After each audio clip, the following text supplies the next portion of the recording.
Inilah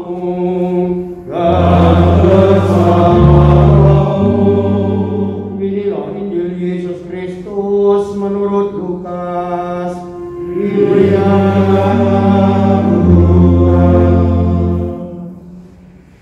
Pada suatu ketika Yesus bersabda kepada murid-muridnya, "Aku datang melemparkan api ke bumi, dan betapa kudambakan agar api itu selalu menyala.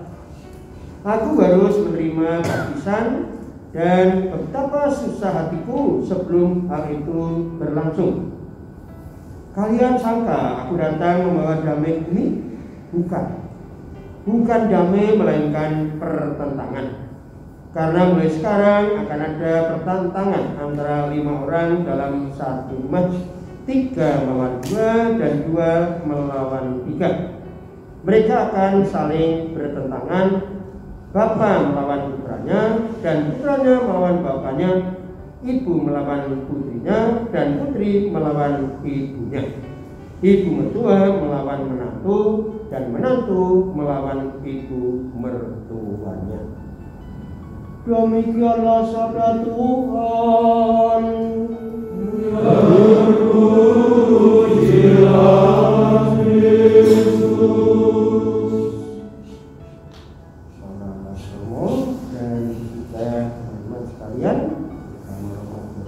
sharing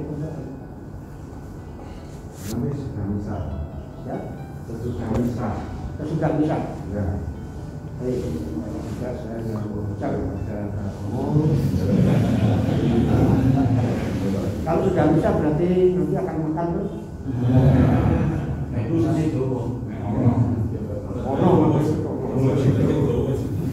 Baik, dari sabda Tuhan yang kita terima pada kali ini diungkapkan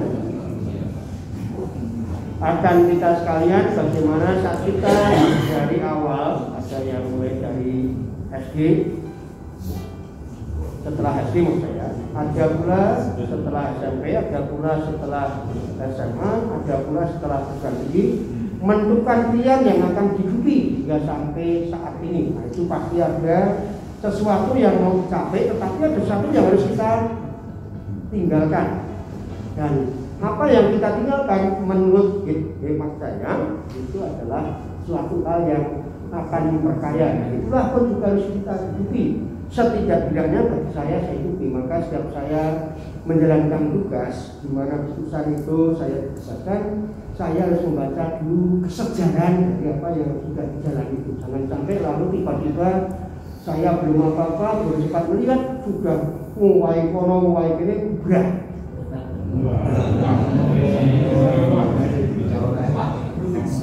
Maka kalau dengan melihat sejarah itu lalu nanti apa yang sudah dirintis benar-benar itu tidak akan hilang. Dengan itu menjadi suatu kekuatan, kekayaan. Tetapi kalau akhirnya itu tiba-tiba selera aku ini kok aku gimana ini? Akhirnya putus lah. Estafet itu putus. Nah, maka tidak menghilangkan kalau tadi bacaan Injil juga beliau Tuhan Yesus melemparkan api. Dan api itu supaya menyala. Dan maka mungkin apa yang saya katakan itu menimbulkan pertentangan, ya silakan. Itu sesuatu yang tidak bisa kita pungkiri. Tapi kalau kita bergerak dari kesejarahan hidup kita ini selalu harus ada. Maka pimpinan kita, bangsa kita, penggerak kita, proklamator kita kan orang rakyat jangan meninggalkan sejarah. Selalu harus keluar dari sejarah. Hidup kita ini sejarah. Menghidupi tentang itu. Nah, kita bersyukur punya buku-buku liturgi yang kayak gini, itu tidak lepas dari perjuangan Romo Wahyo almarhum. Itu bukan hanya Semarang, Gereja Nasional Indonesia.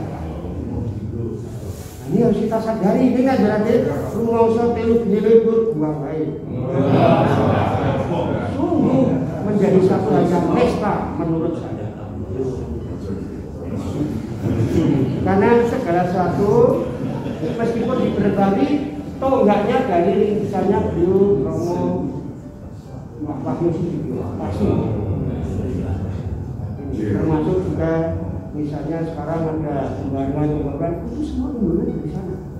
Beliau yang langsung meritis, maka saya mengatesis ketika kami menerima informasi dari Romo Grun almarhum bahwa di Semarang ini sungguh kita bersyukur karena Romo Wahyo yang meritis merumuskan buku-buku yang kita pakai untuk itu waktu itu saya catat. Nah karena itu kalau kita upaya sedemikian ini, nah misalnya aku ngomong Romo nanti, ini pertentangan silakan.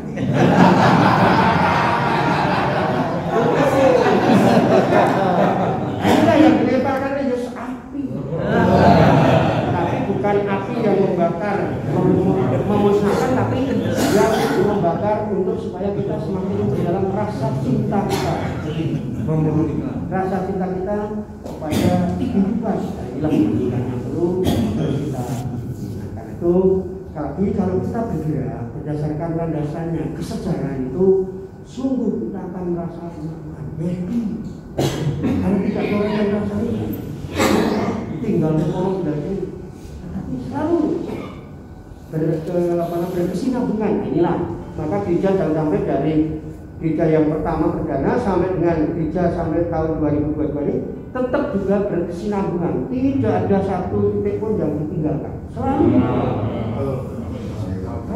sampai kapanpun. Nah, karena itu kita harus berupaya sedemikian rupa, jangan sampai karena merasa aku lebih pintar daripada pendahulu saya, dan sampai Rasulullah itu tinggal enggak. Urip lewat tidak mergosoko pendahulu lewat Indonesia, mungkin. Kalau kaya ngopo wong tuane dhewe kan ngate iki mergo kesange Gusti lewat wong tuwa dulu kalau nah inilah. Jadi saya ini sharing saya yang semuanya bisa menjadi mudah-mudahan sedikit membuka cakrawala pandang kita sehingga hidup kita ternyata seperti itulah yang harus kita. Semoga melalui semangat itu membawa serta kita dalam suasana karya yang senantiasa kita lanjutkan, kita kerjakan untuk lanjutkan demi keselamatan hidup baik kita maupun juga umat yang harus kita bawa untuk kita atur lantarkan kepada kehendak. Kemudian pada Bapa dan Putra dan Roh Kudus.